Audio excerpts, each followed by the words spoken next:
Good morning, Thailand. Thank you very much for joining us again, all the way from the Cafe Waya. And this is episode number 32. They said we'd never get past number 3. And we've got the coffee machine on cue. We didn't do that just for you. We've got quite a few people to have a talk to today, and we've got quite a few things to talk about as well. But from the Phuket Hotels Association, the president, Anthony Lark, good morning. Good morning, Tim.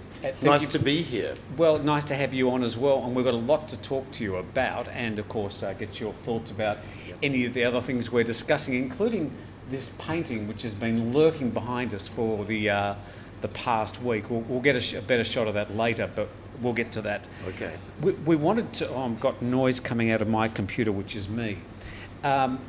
But let's get started with the big news from yesterday, which was an explosion up in Bangkok. We'll roll this video for you from a South Korean gentleman called Mon.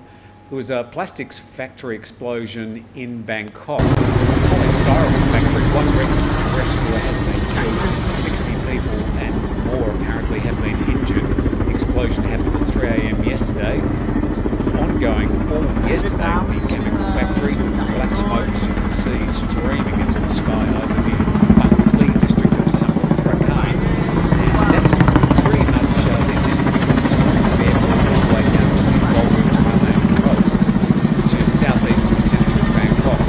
Emergency crews are still on site, and the investigation has started as the wreckage of the factory continues to smoulder. So a big factory fire up there, and the smoke can be seen for up to sort of 20 kilometres away. And we'll continue to bring you up to date with that story as the day goes at the Thaiger. So yeah, those sort of things happen, and big news story, and brings the sort of wrong type of international attention to Bangkok. But let's go on to the COVID figures, and yesterday the CCSA reported some 5,420 new infections. That's down a bit on the last 2 or 3 days, which is a welcome trend. 57 people died of COVID-related disease. 37 of the total in the last 24 hours came from Thai prisons. Jay, if you'd like to bring up this text, this is from the CCSA, Anthony. And says, with the number of COVID-19 patients now at a record high and the fast-spreading Delta variant becoming more prevalent, health officials are urging people not to travel. During the daily press briefing, a spokesperson said the CCSA would like to urge people to avoid trans-provincial travel at all costs, and, if travel is necessary, to report to their local village health volunteers. So whilst Thailand is trying to open up, and the best of intentions to try and introduce a Sandbox scheme, firstly in Bangkok and then to other parts of the country, we don't really want the CCSA to be saying people not to travel. But obviously some caution is urged at this stage. So with that, let's welcome some of the people we've got online waiting to say hello. We've got Brad. We've got 3D Ping, we've got Bipolar Punt from Ottawa. Now I know where you're from. Lawyers, Guns and Money is from Las Vegas. It's a good name to have in Las Vegas.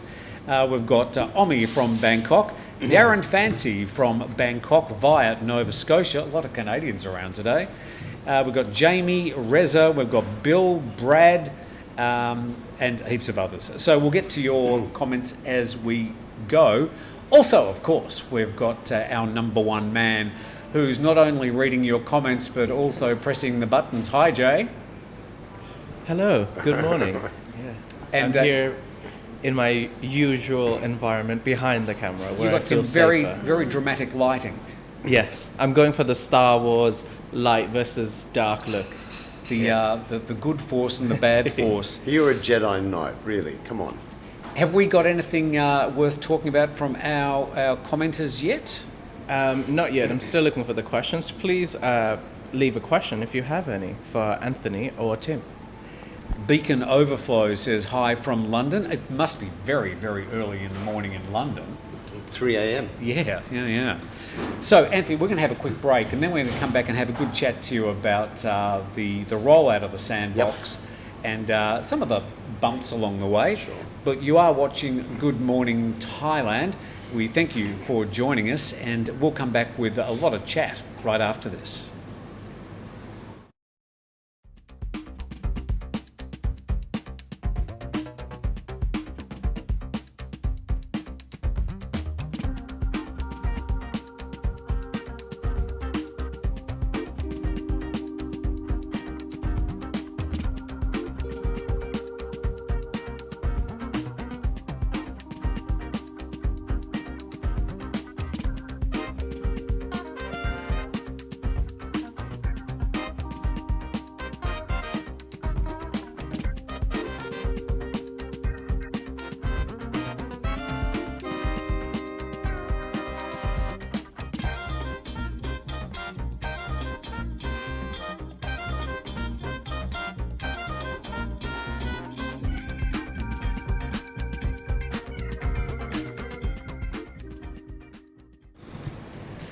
Thank you for joining us on Good Morning Thailand from the Cafe Waya in Cherng Talay, Phuket, Thailand. Our guest today is Anthony Lark, the president of the Phuket Hotels Association, and of course we've got Jay behind the buttons doing his best dark and his sort of cafe noir, film noir sort of look.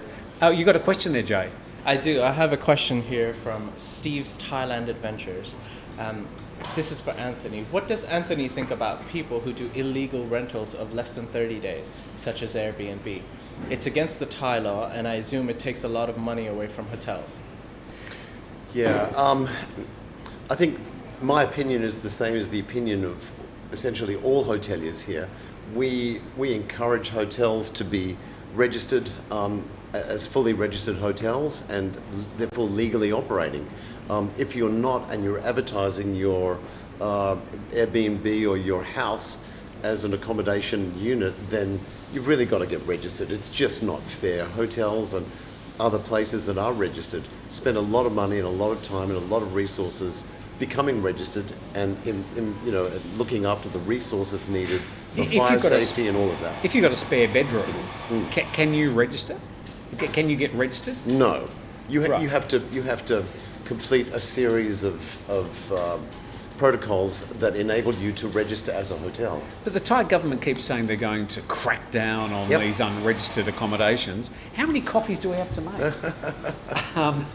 But they keep on appearing. Airbnb still keeps being a force in Thailand. Yeah, the various state governments have, in Phuket have looked into this over the years. It's very, very hard to police it. There are thousands of houses that can just pop up on the internet. Yeah. Very hard to police it. Sure.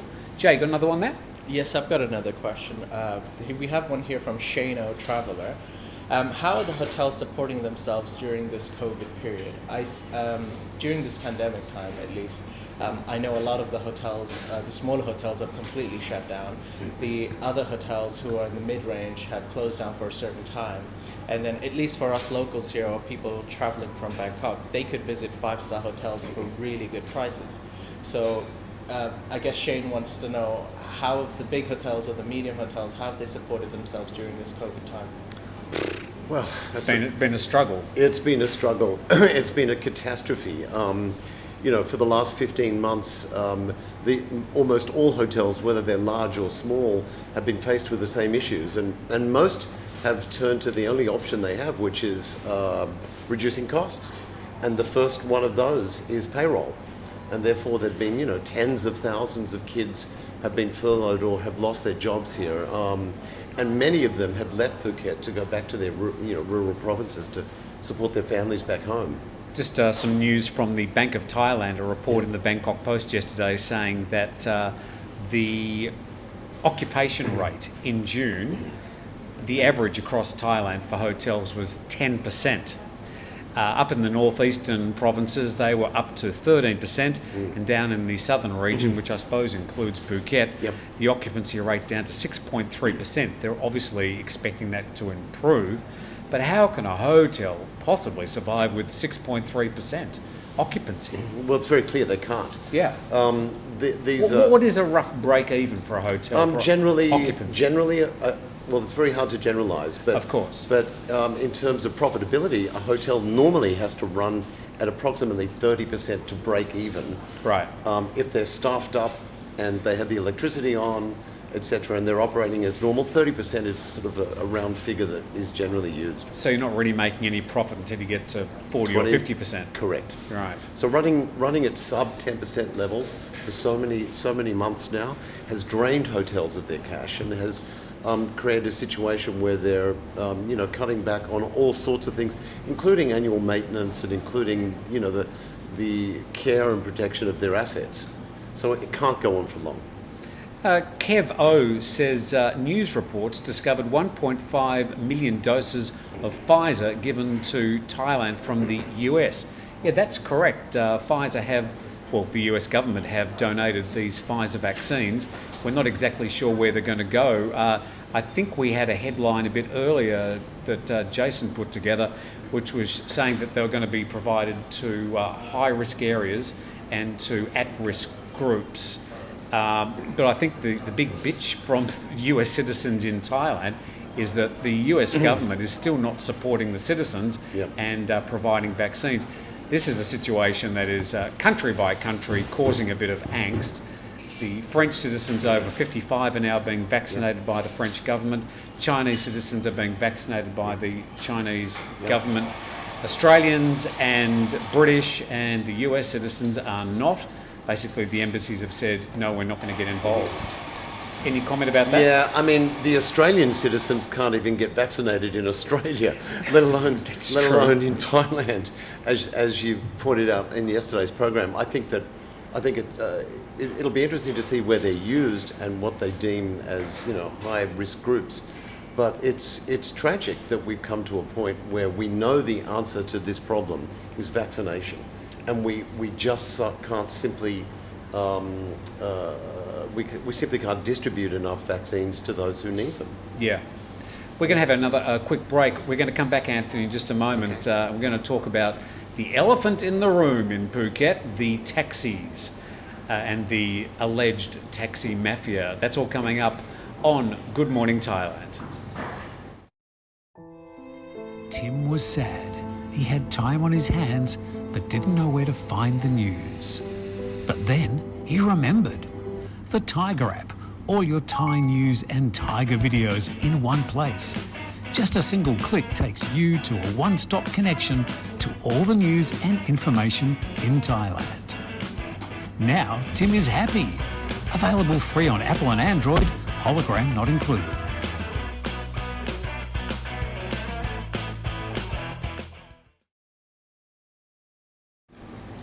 And you're back on Good Morning Thailand as we come from Cafe Waya in Phuket, broadcasting across Thailand and the world. Our guest is Anthony Lark from the Phuket Hotels Association. Jay over there pressing the buttons, microphone in one hand, other hand on the mouse, face streaming and looking at the camera. You got another one there? Yes, I have a question here from Gary Alban, who wants to know, why do you think Thailand would try to open all the tourism during the time when the virus has spread the most, where Thailand is suffering from the highest number of cases, the highest number of deaths, and it seems like the worst time to open it? Well, firstly, Gary, only Phuket is open, but correct. What do you think? Why? Well, I think let's just backtrack a bit.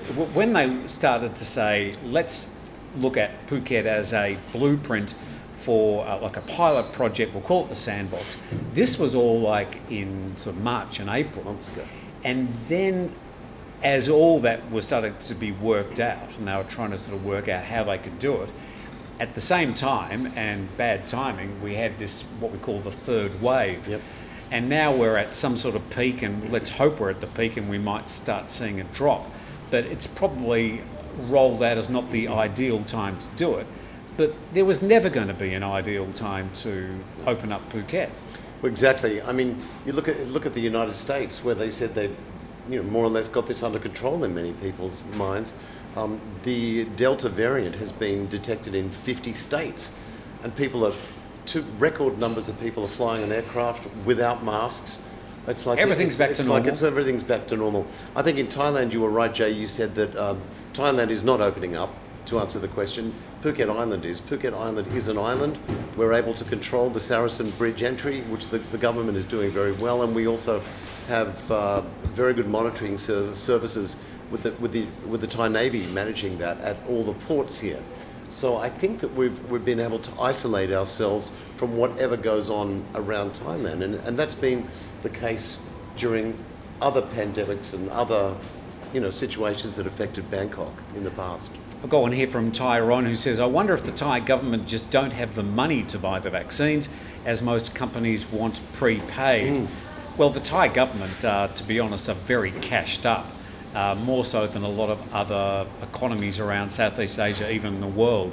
So it's not so much a matter of money. I think vaccines are pretty much just short in supply around the world.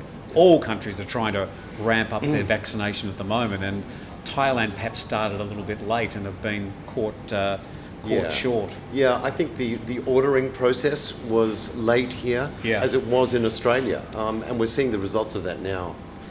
Taxis. Now, there was a bit of a kerfuffle a few days ago. Every time I talk, they turn on that coffee machine. They're sitting there saying, he's about to talk.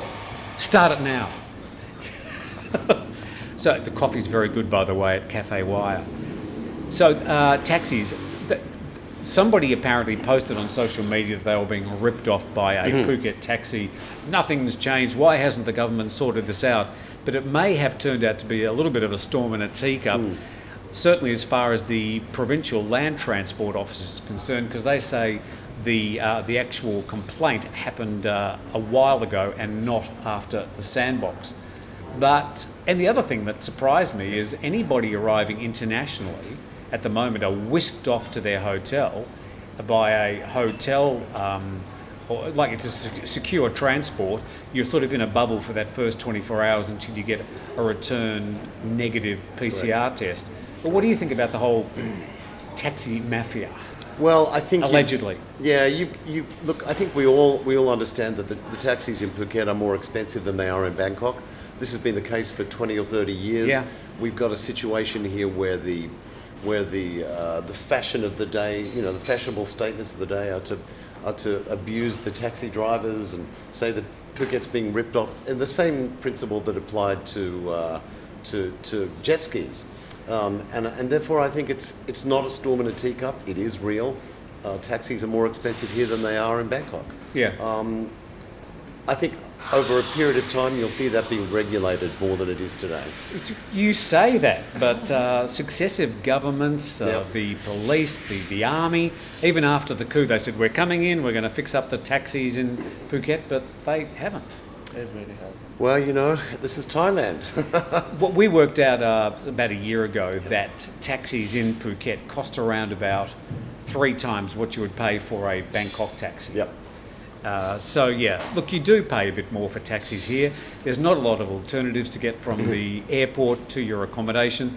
The airport just happens to be right up the north end of the island, and most of the accommodation is a half hour or even longer drive away. So without the taxis, we really can't make Phuket function, but they have perhaps bled the situation. They have a hold on it. There seems to be monopolies in certain parts of the island that only certain taxi drivers can operate in certain areas. And of course, if you're driving a grab cab and you're not one of those taxi groups, it's very difficult for you to operate. And hotels who sort of form some relationships with various taxi cabals or taxi groups or taxi gangs, whatever you want to call them. If another taxi comes into that area, they're got fingers pointed at them, and it can get a bit ugly. Yeah, and this is a program. This is a process that happens to unfortunately exist in many parts of the world, not just Phuket. It's not exclusive to here. I mean, this happens in Jamaica, Fiji, Hawaii, you name it. There are regulations that are formed by locals like that. Jay, what's happening in the comments department? The taxi comments have just started, but I saw one from Gabriela Wissel, who says taxi for taxis, you have to barter, and you can bargain with them on the price that you want. Well, Gabriella, I can tell you that that might be more possible in certain parts of Thailand, but growing up in Phuket, I never realized that there was a taxi system until I went to Bangkok. So as a kid growing up, I wasn't aware. I thought we only have tuk-tuks. It costs 500 baht to go 200 meters. That's how it is. And then when I go to Bangkok, I realized there's a lot more public transportation there. But you definitely, there's a big difference when you're bargaining in Bangkok and when you're bargaining in Phuket. The prices might start in Phuket at 500, whereas if you're bargaining in Bangkok, it might start at 100. There really is that much of a difference. Thanks, Jay.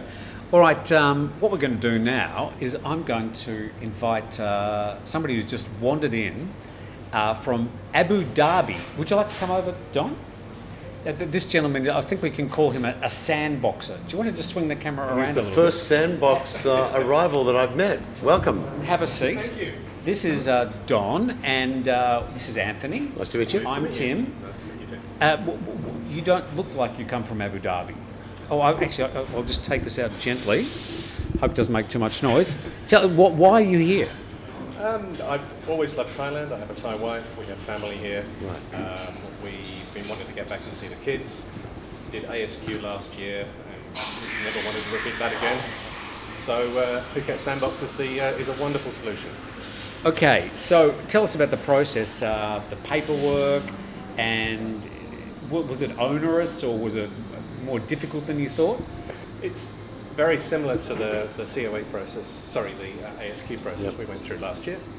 So it's hotel booking, you've got to prepay for your hotel, they send you a certificate, you then log into a website, you upload your certificates, your vaccination certificate, your so on and so forth, and about 12 hours later you get a link to click on, you then upload some further documents, and then you're done. They issue you a certificate, you print it out, you show it to your airport, on you go. So can you tell us a little bit about the process of coming through the airport? Couldn't have been smoother. We were first off the plane, and so we were ushered to some seats. They quickly checked I think it was 4 or 5 pieces of paper that we'd had already submitted to get our COE, including the COE. And we then had to do a quick PCR test, and we were through. How many people on the plane? I'd say it was from Abu Dhabi, so maybe 100 people. A little hard to tell because the plane then went on to Bangkok, so a whole load of people stayed on the You're plane. on and went Etihad, to that. were you? On Etihad, Yes. yes. All right, so Anthony, any questions to Don? I mean, obviously it's important to see how these sandboxes are arriving and the experience they're having. Yeah.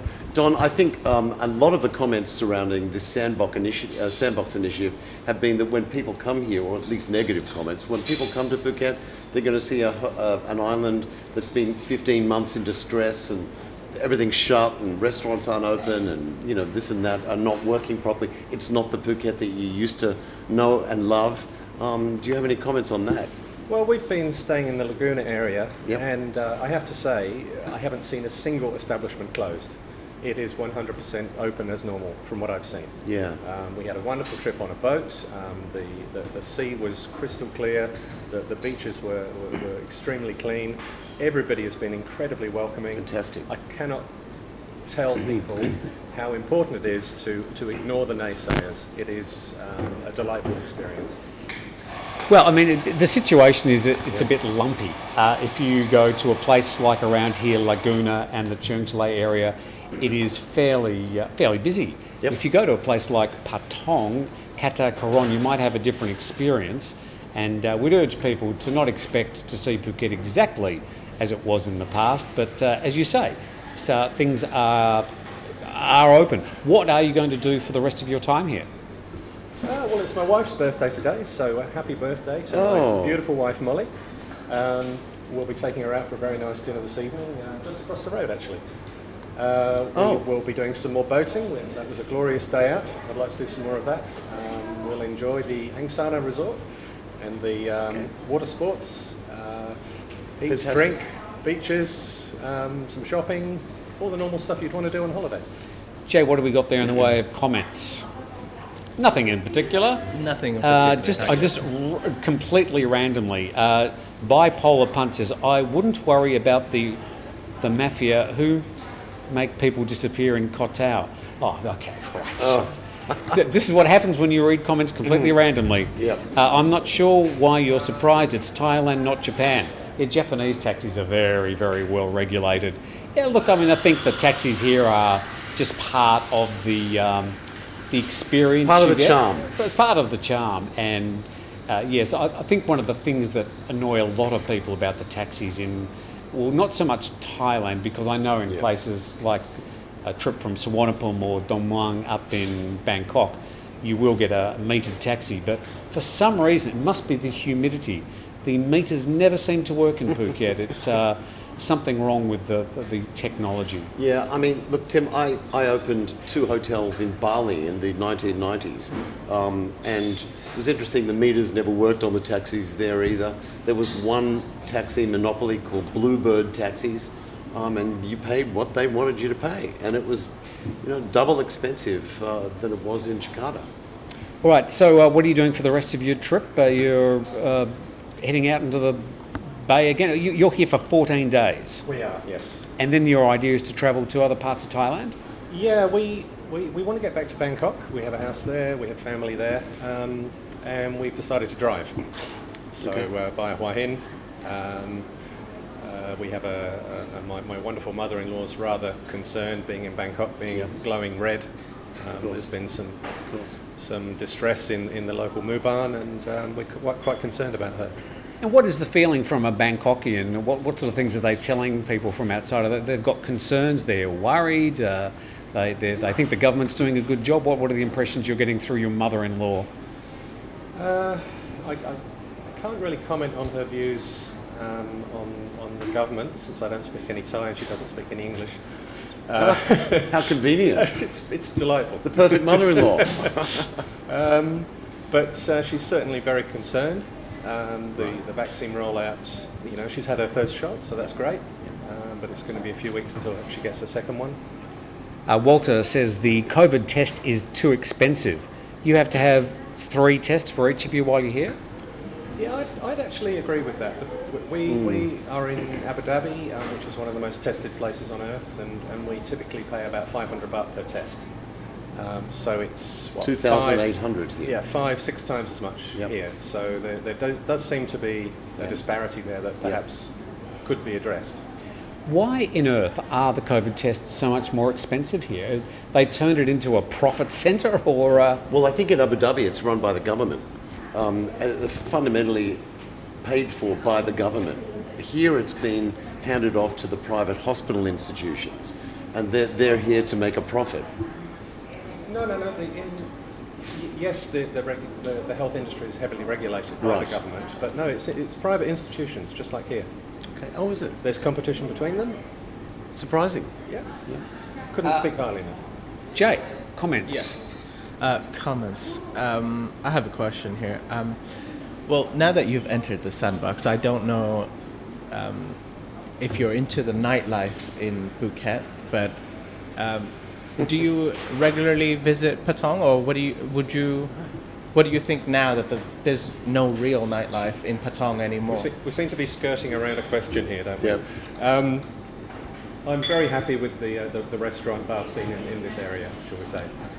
I'm not missing the Patong strip in the slightest. Yeah, the other thing we should note, of course, Don, is that you're not strictly a tourist. You're sort of come back and used the Sandbox as a way to get back into Thailand, a convenient way, sort of being able to wander around the island for 14 days. Do you think the Sandbox is going to be attractive to tourists? Well, am I a tourist or am I not a tourist? There's been a lot of debate about this online, and I say, who cares? Yeah. I'm here, I'm spending money, You're a visitor. I'm enjoying it, I'm a visitor. You're a visitor. If we did not have family in the rest of Thailand, we would stay the whole 3 weeks in Phuket. Right. And in fact, if the numbers get worse, we may in fact do that. We may just stay here. Yeah. Because it feels like a nice safe haven in Thailand. Yeah, this actually, the rise of cases in Bangkok could work to Phuket's benefit. For the people coming here may decide to stay in Phuket, which has got plenty to see. There's a lot more to see than I've been here for 10 years. I still haven't seen all of Phuket, so you could certainly spend plenty of time here if you wanted to. Yeah, there's lots of experiences here. Obviously, I've lived here for 33 years and I still haven't seen a lot of the attractions. But I think you're right. I think a lot of people from Bangkok are reluctant to now travel. A lot of people flying into Phuket are reluctant to travel to Bangkok after 14 days. I think that might benefit Phuket in the long run, Tim. Yes, I was sorry. I was just reading the comments there. Very entertaining program, all in itself, is the comments section during a Good Morning Thailand episode. I'm going to grab this one as it whips past. I haven't read it yet. Steve's Thailand Adventure says, why did the TAT say why he and his family were the first tourists to arrive under the Sandbox scheme? Happy for him and his family to be back, by the way. Why did the TAT say he was the first? Do you understand the question? They're actually good friends of ours, and they were first off the plane. Oh, So I can confirm it's true. Wonderful family. Okay. We've got a question from one of our members there, Jay. For Steve. Steve Geyer, sorry. Glad that everything is rosy in Phuket. Expats in Isan country. People are struggling in Isan with vaccines. They haven't been given as much attention as perhaps places in Phuket. What do you think about that? Yeah, the vaccine rollout is certainly lumpy around the country, and a lot of the vaccine attention has gone to places like Samui and Phuket. By the way, we've got a person from Samui speaking about the reopening of the three islands in about 11 days tomorrow on the program. You've been vaccinated, obviously. Tell us about the vaccine rollout in Abu Dhabi. Well, it's the fastest in the world. So we had both our shots back in December, and we've in fact had a third shot. So we've had the Chinese one and a Pfizer one. So we're feeling pretty robust. Vaccinated? Yes. Okay, and what's the rollout generally in Abu Dhabi? What percentage of the population? I think it's about 75% of the population are now fully vaccinated. Right. And in fact, they've just announced that from August the 15th, anyone who is not fully vaccinated will not be allowed into a restaurant, a shopping centre, a hospital, etc. are you required to quarantine when you return home to Abu Dhabi? We do. Thailand is no longer a green zone country. Had it been a green zone country, we'd be straight in with no quarantine. So as it's off that list, we'll be going back, and they fit us with a tracking watch at the airport, and then we stay home But for 7 days. it's self-isolation. It's not a... Exactly. You're not forced into a hotel. Yep. Right. So you stay home, you unpack, you answer your emails, and before you know it, it's time to be let out. Yep. It's not a hardship. We are entering it's sort of a new period of COVID where we're going to have... again, you see, I started talking and the Every coffee time. machine went on. I think they're just There's laughing. 5 people in the cafe and they've made 17 coffees in the last 10 minutes. We are entering a new phase in this COVID situation. I Yep. see where there's those who are vaccinated and those who aren't, those who can travel and sort of start to get back to a normal life, and those who'll be prevented from travelling. They may even be prevented from entering countries. They may be prevented from going into shopping centres. I mean, how are these vaccine certificates going to be used to prevent people from doing things? It's a very good question. I mean, and there's also a question about the authenticity of the vaccination certificate. Are they really bringing in legitimate certificates of vaccination? Well, Koh San Road really isn't open yet, so you can't get a fake one in Thailand, as far as I know. Yeah, Etihad and Emirates have been trialling a new IATA vaccine passport app, but it seems to be limited to just the airport experience. Right. Once you get into Thailand, they don't necessarily recognise whatever your app says, so you're using your Morchana. We have an equivalent version of Morchana in the UAE, into which your vaccination certificates go, Yep. all your PCR test results go, and that's your Yep. thing that you flash to get into your shopping centre. You know, that works very well domestically, but has no validity overseas, of course. All right, well, we might get a couple of quick comments from our viewers before we finish up today's program. Jay, what do you got over We've in got a comment question- land? We've got a question from Jay Cradur. Do any of you thinking that do any of you think that the country will really fully open in October 15th? I don't think the country's going to be fully open by the middle of October, particularly as we're sort of already got this Delta variant. We've got a trend of rising number of cases. So, but I think there will be parts of Thailand that will be open, and the blueprint and the success of what happens in Phuket will be rolled out to other zones as they see the opportunities arise. Krabi and Phang Nga opening up at the start of August, for example.